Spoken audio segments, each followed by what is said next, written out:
नमस्कार प्यारे मित्रों, मैं पीयूष द्विवेदी सचिन अमावा प्रतापगढ़ से आप सभी के लिए एक जरूरी जानकारी लेकर आया हूं। मैं गाली मुक्त समाज से जुड़ा हुआ हूं और इसी से रिलेटेड चीज मैं आप सभी को बताना चाहता हूं, आपसे चर्चा करना चाहता हूं, आपके संज्ञान में डालना चाहता हूं। कुछ ऐसी चीजें जो छोटे लेवल पर शुरू होती हैं और धीरे धीरे बढ़ती चली जाती हैं, हमें समझ नहीं आता, लेकिन वो धीरे धीरे हमें खोखला करती जाती हैं और धीरे धीरे हमारा अंत होना वहीं से शुरू हो जाता है। चलिए आइए बात करते हैं गाली और समाज पर। गाली और समाज क्या है? गाली क्या है, सबसे पहले ये चीज जान लीजिए। गाली एक ऐसी तुच्छ और नीच चीज होती है जिसे लोग हमेशा अपने मुंह से निकालने की कोशिश करते हैं। वो सोचते हैं कि मैं बहुत अच्छा आदमी हूं, मैं अगर कहीं गाली दूंगा तो मेरी समाज में इज्जत बढ़ेगी, मेरा ये होगा, फलाना होगा, ढिमाका होगा। लेकिन मैं उनसे कहना चाहता हूं कि नहीं, गाली एक अभिशाप है। गाली हमेशा ही अभिशाप बना रहा है। पूर्वज हमारे हमेशा इस चीज का उपयोग करने से बचते थे। पता है क्यों? क्योंकि उस समय समाज में मान मर्यादा अधिक थी। किसी के मुंह से एक गलत लफ्ज लोग बर्दाश्त नहीं कर सकते थे, समाज से बहिष्कृत कर दिया जाता था। लेकिन आज का समय यह है, छोटा सा बच्चा माँ बहन की गालियां देता है और उसके बाद क्या होता है? माँ बाप हा हा हा, अरे छोटा बच्चा तो है। नहीं, वही उसकी शुरुआत है। समाज को खत्म करने का सबसे बड़ा कारण वही है। वहीं से शुरुआत होता है हमारा पतन। जानते हैं क्यों? क्योंकि आज आप गाली देंगे, कल आपका बच्चा सीखेगा, वो गाली देगा, परसों उसके बच्चे आपको गाली देंगे। इस तरह ये चेन लगातार चलती जाएगी और समाज गंदा होता चला जाएगा। ये समझ लीजिए, गाली कोई अच्छी चीज नहीं है, गाली कोई दवा नहीं है, गाली कोई वरदान नहीं है। आजकल एक पैशन चल गया है, अबे इधर आ, अबे गाली देके इधर आ।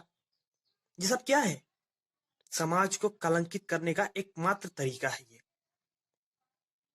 इसीलिए गाली मुक्त समाज का निर्माण किया गया है, ताकि हमारे समाज से, हमारी संस्कृति से गाली को हमेशा के लिए हटा दिया जाए। गाली हमेशा लड़ाई का कारण रही है, गाली हमेशा विद्रोह का कारण रही है, गाली से मानहानि हमेशा होती है और ये एक प्रकार का अभिशाप या एक हम कह सकते हैं अपराध है, मानहानि का अपराध। आप लोग जानते हैं, अगर आप गाली देते हैं तो हमेशा आप एक औरत की इज्जत पर आंच उठाते हैं। समझ रहे हैं? क्योंकि गालियां पुरुषों के लिए नहीं, हमेशा महिलाओं के लिए होती हैं।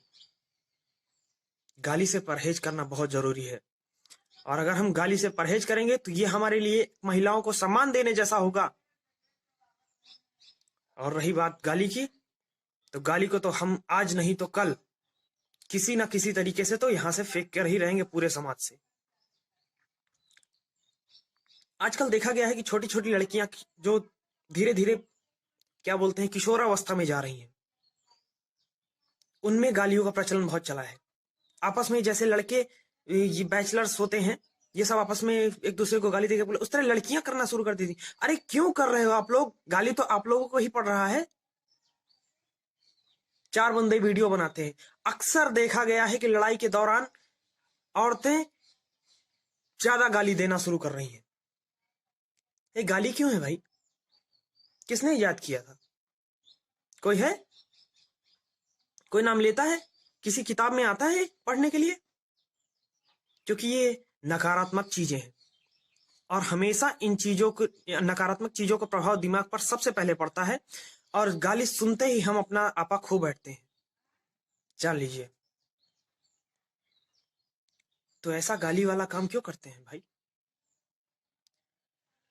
अगर हम गाली देंगे तो यूं समझिए कि हम अपने ही माँ बहन बेटियों को अपमानित कर रहे हैं, अपशब्द बोल रहे हैं।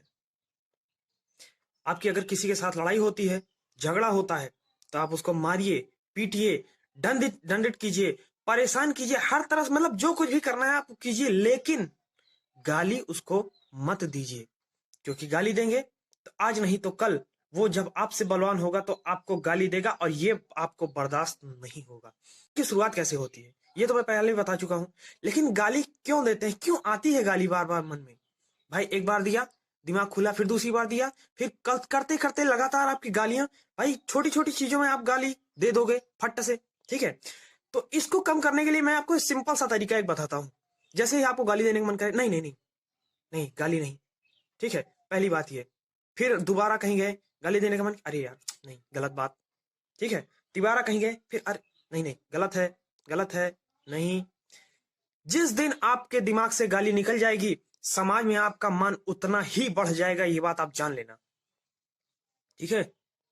क्योंकि गाली से लोग, आप किसी को गाली देते हैं तो थर्ड पर्सन हमेशा हंसता है, अरे देखा गाली देता है ना, ये नहीं होना चाहिए। जो तन मिलता है ना हमें, ये क्यों मिलता है पता है? अच्छे काम करने के लिए। और जब हम ऐसे उल्टे सीधे काम करेंगे, गाली देंगे लोगों को, तो कैसे हमारा काम चलेगा? हमें अपने बच्चों को समझाना है, हमें आने वाली पीढ़ी को दुरुस्त बनानी है, मजबूत बनानी है, ना कि गाली देना सिखाना है।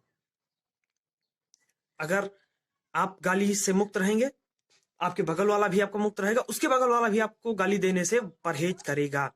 और आपका आस पड़ोस अगर गाली नहीं देगा तो आपके बच्चे कभी भी गाली नहीं सीखेंगे, ये बात आप मुझसे लिख के ले लीजिए। और जिस दिन गाली खत्म हो गई मेरे दोस्त, उस दिन हमारा देश बहुत तरक्की करेगा, क्योंकि हमारा आधे से ज्यादा पॉपुलेशन सिर्फ गाली सोचने में ही लगा देती है कि कौन सी गाली दें इसको, किस क्या क्या ना। अगर यही चीज एजुकेशन में लगेगा ना, यही दिमाग, तो हमारा देश बहुत ऊपर जाएगा।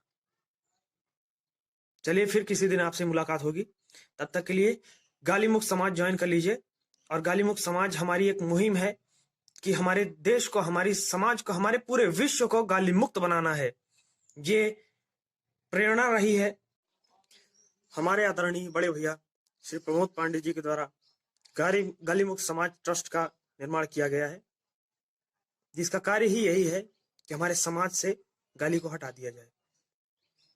ठीक है, मैं फिर किसी दिन आपसे मुलाकात करूंगा, तब तक के लिए जय हिंद, जय भारत, जय गाली मुक्त समाज ट्रस्ट।